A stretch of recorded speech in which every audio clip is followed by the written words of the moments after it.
কিছুদিন পূর্বে এক বক্তার মুখে শুনেছিলাম মৃত্যুর পর আপন ভাই বোনের নাকি আর কোনোদিন দেখা হবে না। আমার জানার বিষয় হচ্ছে এই কথাটি কতটুকু সত্য, আর যদি সত্য হয়েও থাকে তাহলে কেন? রাসূল সাল্লাল্লাহু আলাইহি ওয়াসাল্লাম তো বলেছেন, যার সাথে তার মহব্বত তার সাথে তার কিয়ামত। প্রথম কথা হলো যে এটা সঠিক কথা না। যদি কোনো বক্তা বলেও থাকেন যে মানুষ মারা যাওয়ার পরে তার ভাই বোনের সাথে দেখা আর কোনোদিন হবে না, এটা সঠিক কথা না।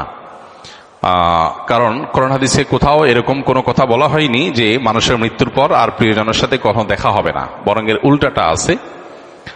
আল্লাহ রাব্বুল আলামিন কোরআনে হাকিমের মধ্যে ইরশাদ করেছেন, যে ব্যক্তি ঈমান এনেছে এবং ওয়াত্তাবা'আতহুম যুররিয়াতুহুম, তার পরবর্তী বংশধর যাদেরকে সে রেখে গেছে পৃথিবীতে, তারা যদি তার অনুসরণ করে, অর্থাৎ তার ঈমান আমলের অনুসরণ করে, তাহলে আল্লাহ তাআলা বলেছেন যে তাদেরকে তাদের সাথে আল্লাহ তাআলা ইলহাক করে দিবেন, সংযুক্ত করে দিবেন। অতএব এই আয়াত বরং পরিষ্কার বলছে যে কোনো মানুষের মৃত্যুর পর তার আত্মীয় স্বজন বা যাদেরকে তিনি রেখে মৃত্যুবরণ করলেন, সে মানুষগুলো প্রিয়জনরা যদি তার আদর্শ অনুসরণ করে, অর্থাৎ ঈমান আমলের চর্চার মধ্যে থাকে, তাহলে তাদের সাথে কিয়ামতে বা আখিরাতে আল্লাহ রাব্বুল আলামিন তাদের সাথে সাক্ষাৎ এবং একসাথে থাকার সুযোগ আল্লাহ তাআলা দান করবেন। এটা এখান থেকে পরিষ্কারভাবে বোঝা যায়। আর এর পাশাপাশি নবী সাল্লাল্লাহু আলাইহি ওয়াসাল্লাম আরেকটা হাদিস আছে, আলমার ও মা'মান আহাব, অর্থাৎ মানুষ যাকে ভালোবাসে তার সঙ্গে সে থাকবে।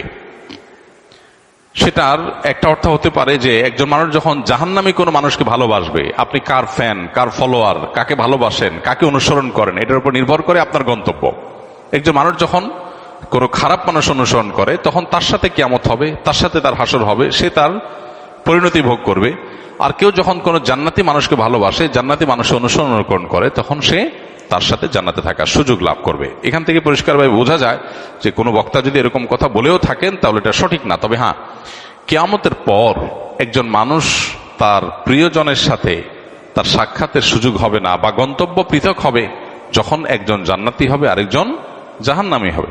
এখন প্রশ্ন হলো যে আমার ভাই, আমার মা, আমার বাবা, আমার সন্তান কেউ যদি বেঈমান হয় আর সে যদি জাহান্নামী হয়, আর আমি যদি জান্নাতি হই, তো জান্নাতে আমার সুখ হবে না, আমার তো মনে কষ্ট থাকবে যে আমার প্রিয়জন জাহান্নামে। তো জান্নাতে তো কারোর কোনো কষ্ট থাকার কথা না। জান্নাত আজা কে আজারে নাবাসত কাছে রাবা কাছে কারে নাবাসত, ফার্সিতে একটা কবিতা আছে, জান্নাত সেই জায়গা যেখানে কোনো কষ্ট থাকবে না। তো আমার প্রিয়জন যদি জাহান্নামে যায়, আমি যত জান্নাতে যাই আমি তো সুখ পাবো না, তাহলে আল্লাহ তাআলা আমাকে কিভাবে সুখী করবেন? উত্তর হলো, আল্লাহ রাব্বুল আলামিন আমাদেরকে জান্নাতে যখন নেবেন, বা আখিরাতের মারহালা বা স্তরগুলো যখন, লেয়ারগুলো যখন আমরা পার হব, আমরা দুনিয়ার মতো করে সেগুলোকে চিন্তা করি। সাধারণত এখানে যেরকম আমরা একে অন্যকে ফিল করি, মিস করি, আল্লাহ তাআলা সেখানকার পরিবেশ পরিস্থিতি, আমাদের মানসিক অবস্থা, সব কিছুকে আখিরাতের জন্য অনুকূল করে দিবেন। আপনার প্রোফাইল থেকে যদি আল্লাহ তাআলা তাদেরকে ডিলিট করে দেন, আপনার মেমোরি থেকে আল্লাহ তাআলা তাদের দূর করে দেন, যে আপনার আত্মীয় স্বজনের মধ্যে যারা জাহান্নামে গেছে, তাহলে আপনি কি তাদের কষ্ট অনুভব করবেন? আপনার অন্য সবকিছু ঠিক আছে, শুধু ওইটুকু আল্লাহর মেমোরি থেকে আপনার ডিলিট করে দিয়েছেন, তাহলে আপনি কিভাবে কষ্ট পাবেন? আজকাল অনেক কিছু বোঝা আমাদের জন্য সহজ হয়ে গেছে। দেখুন, যখন তথ্য প্রযুক্তি, জ্ঞান বিজ্ঞানের এই প্রসার ঘটে নাই, তখন কোরআন এবং হাদিসের এই আয়াতগুলো, এই নির্দেশগুলো, এগুলো বোঝাটা অনেক কঠিন ছিল। কিন্তু সাহাবা ইকরাম অকপটে বিশ্বাস করেছেন, তাদের বিবেক বুদ্ধিতে ধরুক বা না ধরুক।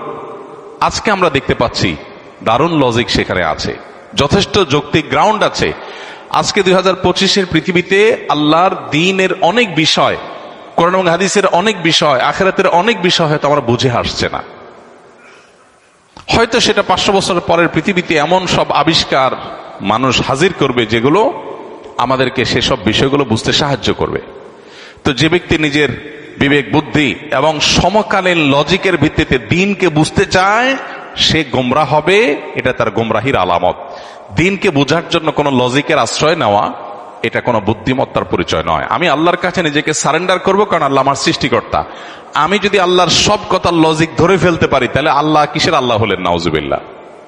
আল্লামা ইকবাল বলেছিলেন, জু সমঝ মে আ গই ও ফির খোদা কিউ কর হুয়া।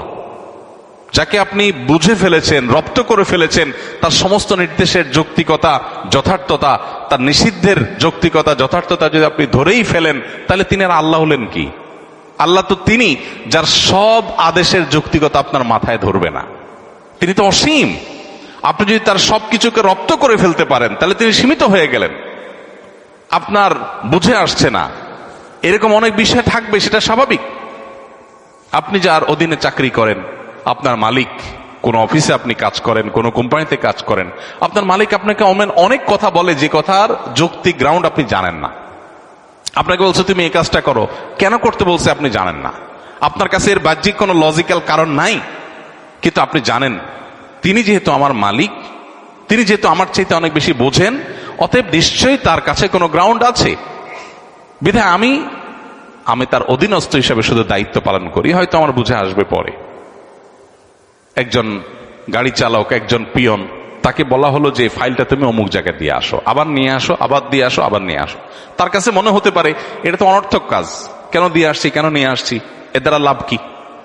অনেক সময় দেখবেন অনেক কোম্পানিতে, কোম্পানির নিচের দিকে যে সমস্ত চেয়ারগুলোতে অথবা সাধারণ যে সমস্ত দায়িত্বগুলো আছে সেগুলো যারা পালন করে, তারা সাধারণত বসদের সমালোচনা করে, অহেতুক কাজ।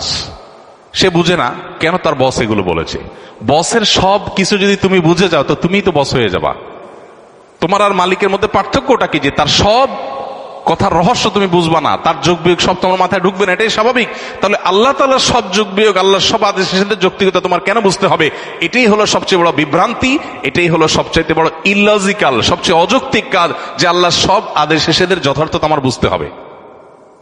এই চেষ্টা করাটাই একটা হাস্যকর চেষ্টা।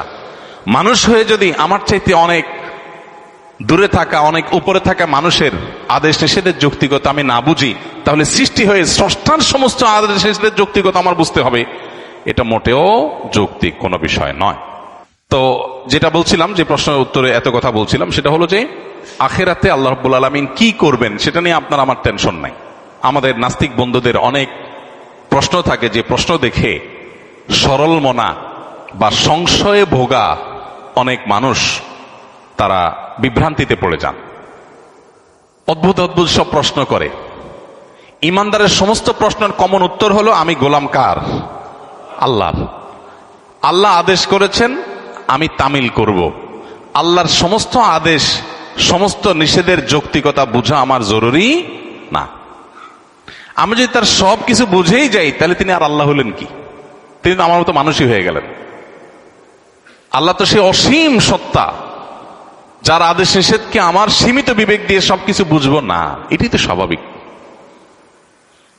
অতএব আখিরাতে কিয়ামতের দিন আল্লাহ তাআলা কিভাবে, আমার আত্মীয় স্বজন কেউ যদি জাহান্নামী হয়, আমি যদি জান্নাতি হই, তা আল্লাহ আমাকে কিভাবে সুখ দিবেন, এটা নিয়ে আমার টেনশন নাই। সুখ কিভাবে দিবেন এটা আল্লাহর কাজ, আমার টেনশন না করলেও চলবে।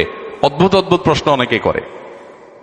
প্রশ্ন করে, ভাই একজন মানুষ কিয়ামতের মহাপ্রলয়ের 500 বছর আগে মারা গেছে, 500 বছর ধরে সে জাহান্নামী হওয়ার কারণে কবরের আযাব সত্য। আহলে সুন্নাত ওয়াল জামাতের আকীদা হলো আযাবুল কবরি ওয়া নাঈমুহু হাক্কুন। কবরে আযাব হবে খারাপ মানুষদের, আবার ভালো মানুষ হলে তার কবরে শান্তিরও ব্যবস্থা হবে। তার লাশ মাটির সাথে মিশে পচে গলে যেতে পারে আপাত দৃষ্টিতে, কিন্তু ওই তার ধ্বংসাবশেষ, তার যে মূল উপাদান, সেটাকে আল্লাহ তাআলা শান্তি দিবেন। দেখতে দেখা যাবে মাটি, সে মাটি হয়তো কষ্ট ভোগ করছে বা সুখ ভোগ করছে, এটা আমরা অনুভব করব না। আজকের পৃথিবীতে এটা তো বোঝা খুব সহজ। আজকের পৃথিবীতে এরকম বিষয়গুলো বোঝা একেবারেই সহজ। তো এই বিষয়টা সত্য। এখন প্রশ্ন হলো, যে ব্যক্তি কি আমাদের 500 বছর আগে মারা গেল, তাকে আল্লাহ তাআলা 500 বছর ধরে কবরের শাস্তি দিচ্ছেন। আরেকজন কিয়ামতের ঠিক আগের দিন মারা গেল, যেদিন কিয়ামত তার আগের দিন মারা গেল, তার শাস্তি দিলেন আল্লাহ তাআলা একদিন। এখন নাস্তিক ভাইদের প্রশ্ন হলো যে, ভাই মনে করেন দুইজন একে অপরাধে মারা গেছে, সমান অপরাধী হয়ে মারা গেছে। একজন 500 বছর ধরে শাস্তি পাইছে কবরে, আরেকজন মাত্র একদিন পাইছে, এরপর তো কিয়ামত হয়ে গেছে, আর কবরের শাস্তির সুযোগই নাই। তাহলে আল্লাহ তাআলা এখানে ইনসাফ কেমনে করবেন? আল্লাহ কিভাবে ইনসাফ করবেন, এই টেনশন তার মাথায় ঢুকছে। আল্লাহ রাব্বুল আলামিন ইনসাফ করবেন, দ্যাটস ইট। আল্লাহ কোরআনে পরিষ্কারভাবে ঘোষণা করে দিয়েছেন, ওমা রাব্বুকা বিযাল্লামিল লিল আবিদ। আল্লাহ তার কোনো বান্দাদের প্রতি কোনো জুলুম করবেন না, আল্লাহ জুলুম করেন না। আল্লাহ বলেছেন হাদিসে কুদসিতে, ইন হারামতু যুলমা আলা নাফসি, আমি নিজের প্রতি নিজে জুলুমকে হারাম করে দিয়েছি। সো 500 বছর আগে মারা গেছেন, কিয়ামতের একদিন আগে মারা গেছেন, সেম অপরাধের অপরাধী, সমান অপরাধের অপরাধী, সমান দোষে দোষী, কিন্তু একজনকে 500 বছর ধরে শাস্তি, আরেকজনকে একদিন আগে শাস্তি। এই দুইটার মধ্যে আল্লাহ ব্যালেন্স কিভাবে করবেন, তার হাজারটা ব্যবস্থা আল্লাহর কাছে থাকতে পারে। আমার এটা চিন্তা না করলেও চলবে। আল্লাহ করবেন ইনসাফ, এতটুকু নিশ্চিত। আল্লাহ জুলুম করবেন না, এটুকু নিশ্চিত। কিভাবে করবেন সেটা আল্লাহ ভালো জানেন, এটা আমার জানার দরকার নাই। এটা হলো ইমানদারের কথা। তারপরেও বুঝার জন্য ইব্রাহিম আলাইহিস সালাম যেরকম বলেছেন, আল্লাহ কিভাবে আপনি আবার প্রাণীগুলোকে একত্র করবেন, জীবিত করবেন, আমাকে একটু দেখান। আল্লাহ বলেছেন, আওয়ালাম তো মিন, তোমার কি ইমান নাই, ইমান আসে না, বিশ্বাস হয় না? বলছেন হ্যাঁ, বালা ওয়ালাকিল্লিয়াতমাইন্না কলবি। আল্লাহ তাকে দেখাইছেন। তো বোঝার জন্য বলা। একজন মানুষকে 500 বছর ধরে শাস্তি দিলেন আল্লাহ তাআলা, আরেকজনকে একদিনে শাস্তি দিলেন। 500 বছরের শাস্তি একদিনে। এই শাস্তির কোয়ালিটি দিয়ে দীর্ঘদিন ধরে দেওয়া শাস্তি আর অল্প সময় দেওয়া শাস্তি, দুইটাকে সমন্বয় করা সম্ভব কিভাবে? আপনি একজনকে 100টা কিল দিলেন, কিল, দুজন সমান অপরাধ করছে, একজনকে 100টা দিয়েছেন, আরেকজনকে একটা দিয়েছেন, দুইটাকে সমান করা সম্ভব না? সম্ভব না। এখন কিল মাপা যায়। এখন মানুষ কতটা জোরে আঘাত করেছে এটাও মিটার দিয়ে কি করা যায়? মাপা যায়। আপনি একজনকে ছোট ছোট করে 100টা কিল দিলেন, যে পরিমাণ কষ্ট পাবে, আরেকজনকে একটা বড় করে একটা দিলেন, সমান করা সম্ভব কি সম্ভব না? হ্যাঁ, 1000 কিল আর একটা কিল সমান করা সম্ভব কি সম্ভব না?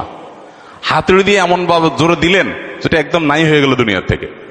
আরেকজনকে 10,000 কিল দিলেন। তো এই দুইটার মধ্যে যদি ব্যালেন্স করা সম্ভব হয়, তাহলে 500 বছর আগে মারা যাওয়া মানুষ আর কিয়ামতের একদিন আগে মারা যাওয়া মানুষের শাস্তির মধ্যে ব্যালেন্স করা কেন অসম্ভব হবে? মানুষ সবকিছু নিজের মতো করে ভাবে, এই জন্য সে ভুল করে।